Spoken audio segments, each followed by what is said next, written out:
রাধে রাধে সবাইকে। তো আজ আমি সারাদিন কি করি সেটাই আজকে আমি ভিডিও করে দেখাবো তোমাদের।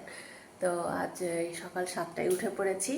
অন্যদিন আমি একটু তাড়াতাড়ি উঠি, তো ছেলের স্কুল থাকে বলে, আজ সানডে বলে একটু লেট করে উঠেছি। 7টা বাজে, এখন উঠে পড়েছি। উঠে ফ্রেশ হয়ে জামা কাপড় ছেড়ে রেডি হয়ে গেছি গোপালের কাছে যাব বলে। তার আগেই দেখো আমার শ্বশুরমশাই কী নিয়ে এসেছে। এই দেখো কত বড় মাছ নিয়ে চলে এসে সকাল সকাল। জানি না এখন কীরকম করে কাটবো, কারণ মাছ কাটতে আমি জানি না। তো দেখি কি করা যায়, কেমন করে কাটা যায়। আর এই যে এদিকে চা বসিয়ে দিয়েছি, বাবাকে শ্বশুরমশাইকে চাটা দিব, দিয়ে চলে যাব গোপালের কাছে। তো চলো, এই চা রেডি হয়ে গেছে, এখন চাটা দিতে যাই। আর এই দেখো কালকে আমার শাশুড়ি মা মটর দিয়ে গেছে, মটরটা ভিজিয়েছি। তো আজকে ঘুগনি বানাবো, সেটাও দেখাবো। ঠাকুর ঘরে চলে এসেছি, এবার ঘরটর মুছে সব পরিষ্কার করে নিই, দিয়ে গোপালের সেবাটা দিয়ে দিই। ঠাকুর ঘর পরিষ্কার পরিচ্ছন্ন হয়ে গেছে, সেবাও দিয়ে দিয়েছি। এইবার একটু তোমরা আমার গোপালের দর্শন করে নাও সকাল সকাল। জয় গোপাল।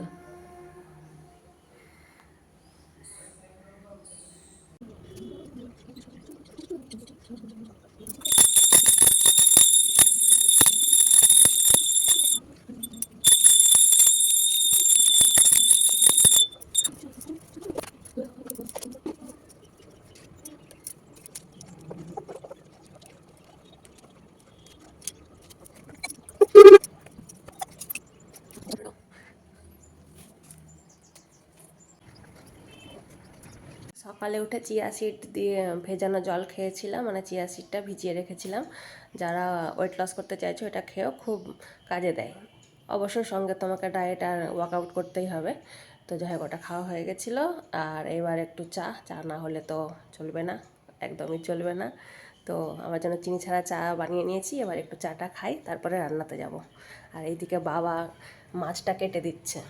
মাছ তো আমি কোনোদিনও কাটিনি, কোনো মাছই আমি কাটতে জানি না। তো ভাগ্যিস বাবা বললো যে থাক আমি কেটে দিচ্ছি, তো বাবা মাছটা কেটে দিচ্ছে। আর এদিকে আমি একটু চাটা খাই। একটু ভিন্ডি পোস্ত করব বলে ভিন্ডিটা কেটে নিয়েছি।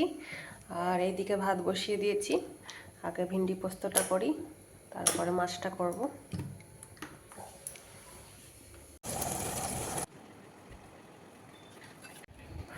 আর এই যে দেখতেই পাচ্ছ, আমার ছেলে স্নান টান করে আবার হোমওয়ার্ক করতে বসে গেছে। কেমন লাগছে রে হোমওয়ার্ক করতে? কালকে পড়তে বসেনি, আজকে অনেক হোমওয়ার্ক জমে গেছে। এখন বসে বসে সারাদিন হোমওয়ার্ক করতে হবে, তাই তো? আমিও স্নান করে রেডি হয়ে গেছি। অনেক কাপড় চোপড় ছিল, সব কেচে কুচে স্নান করে এখন গোপালের জন্য ভোগ বানাতে যাব। গোপালের জন্য একটু সেমাই বানাচ্ছি, গোপালকে ভোগ লাগাবো। সেমাইটা হয়ে গেলে পারে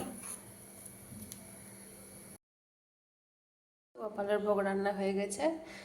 গ্যাসটা সব মুছে একদম সব পরিষ্কার করে নিয়েছি, এবার চলে যাব। তো গোপালের ভোগ রান্না হয়ে গেছে, ভোগটা একটু ঠান্ডা হতে দিয়েছি, কারণ গরম গরম তো আর সেবা দেওয়া যায় না। তো যাই হোক, একটু ঠান্ডা হোক, ততক্ষণ আমি আর বসে থাকবো না। ভাবলাম পূজা দেওয়ার পরে জবটা করতাম, তো তার আগেই আমি জবটা করে নেব, কারণ ঠান্ডা হতে যেহেতু টাইম লাগছে। এদিকে আমার ছেলেকেও খাওয়াতে হবে, তো জবটা আমি করে নিই, ততক্ষণ ঠান্ডা হোক, তারপরে ভোগ লাগিয়ে তারপরে দুপুরে খাওয়া দাওয়া করবো।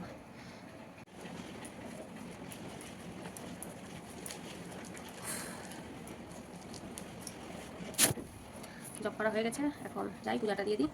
পূজা দিয়ে তারপরে দুপুরে খাওয়া দাওয়া খাবো, আবার বিকেলটা করবো।